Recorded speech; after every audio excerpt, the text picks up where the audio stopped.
حضرت سلیمان علیہ السلام نے اپنے لشکر پر نظر ڈالی، ایک پرندہ غائب نظر آیا۔ قرآن کہتا ہے وَتَفَقَّدَ الطَّيْرَ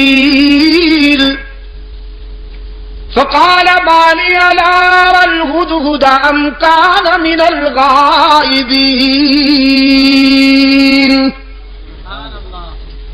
حضرت سلیمان علیہ السلام نے ایک پرندے کو غائب پایا،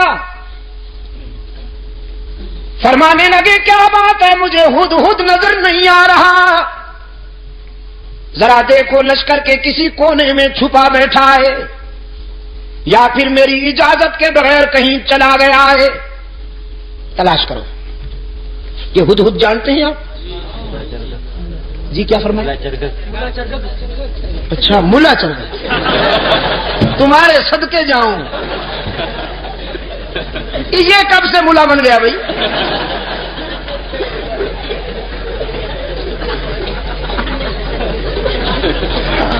اور آپ کو یہ اتھارٹی کس نے دی ہے کہ جس پرندے کے بھی ذرا بال ادھر ادھر ہو جائیں آپ اس پہ ملا کا ٹائٹل فٹ کر دیں؟ یار چلو پھر بھی گوارا ہے، اچھا پرندہ ہے، بڑا خوش نصیب پرندہ ہے، قرآن میں جس کا تذکرہ فخریہ انداز میں آیا ہے۔ ہاں اس پر حسد کیا تھا کوے نے۔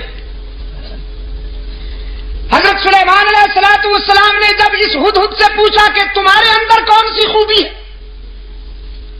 اللہ نے تمہیں کون سی خوبی عطا کی ہے، تو یہ کہنے لگا اللہ کے نبی مجھے اللہ نے یہ خوبی عطا فرمائی ہے کہ میں خشک زمین کو دیکھ کر اندازہ کر لیتا ہوں کہ پانی کتنا دور ہے، نظر میں رسائی دے دی ہے اللہ نے، خشک زمین کو دیکھ کر میں یہ اندازہ کر لیتا ہوں کہ کتنی گہرائی پہ پانی مل سکتا۔ حضرت سلیمان علیہ السلام نے فرمایا بھی تم تو بڑے کام کے ہو، ہمیں ویرانوں میں اور صحراؤں میں سفر کرنا ہوتا ہے، تو ہم کیوں نہ تمہاری اس استعداد سے کام لیں، اس صلاحیت سے کام لیں، بس تم ہمارے ساتھ رہا کرو، ہمارے ہم سفر رہا کرو، تاکہ ہم تیری اس خداداد صلاحیت سے کام لے سکیں۔ اللہ کے نبی نے ہدہد کو اپنا مقرب بنا لیا، اپنا ہم سفر بنا لیا، کوے میاں سے برداشت نہ ہوا۔ یہ کوا جانتے ہیں نا آپ، کالے لباس والا مسٹر بلیکی ہی،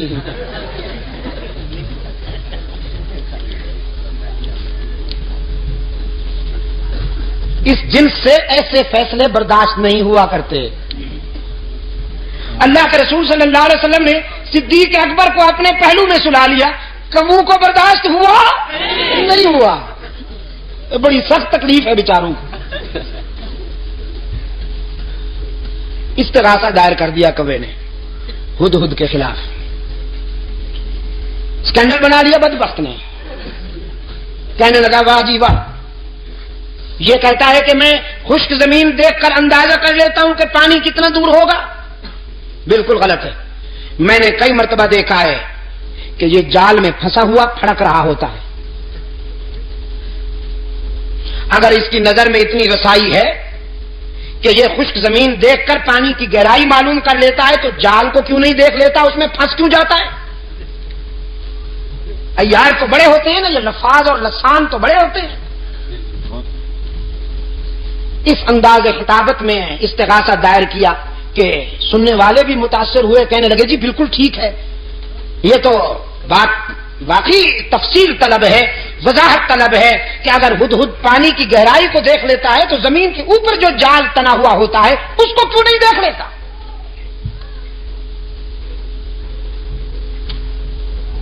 حضرت سلیمان علیہ السلام کی عدالت میں طلبی ہو گئی ہدہد کی، کوا بھی برادری سمیت آ پہنچا۔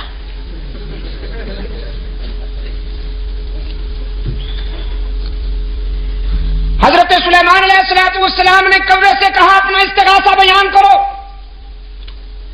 اس نے وہ کہانی پھر دوہرا دی کہ جناب یہ کہتا ہے میں زمین کو دیکھتا ہوں تو اندازہ کر لیتا ہوں پانی کتنا دور ہے، جبکہ یہ زمین کے اوپر والے جال کو نہیں دیکھ سکتا، اس میں پھنس جاتا ہے، تو اس کا یہ دعویٰ غلط ہے.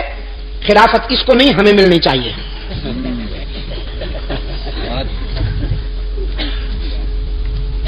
مولانا رومی رحمت اللہ علیہ نے اس سوال و جواب کو منظوم کر دیا ہے اپنی مثنوی میں.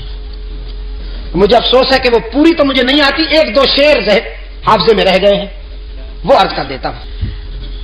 ہدہد نے جب کوے کا استغاثہ سنا تو مسکرا دیا. فرمایا زاغقو از حکم مولا منکرست، زاغقو کیوں زاغقو از حکم مولا منکرست، 100,000 عقل دارد کافرست. یہ کوا جو لفاظی کرتے ہوئے میرے خلاف استغاثہ لایا ہے، اصل میں یہ میری صلاحیت کا منکر نہیں، اللہ کی تقدیر کا باغی ہے. وہ جو جال تنا ہوا ہوتا ہے جس میں میں پھنس جاتا ہوں، وہ میری نظر کی کمزوری نہیں ہوتی، تقدیر کی بالادستی ہوتی ہے.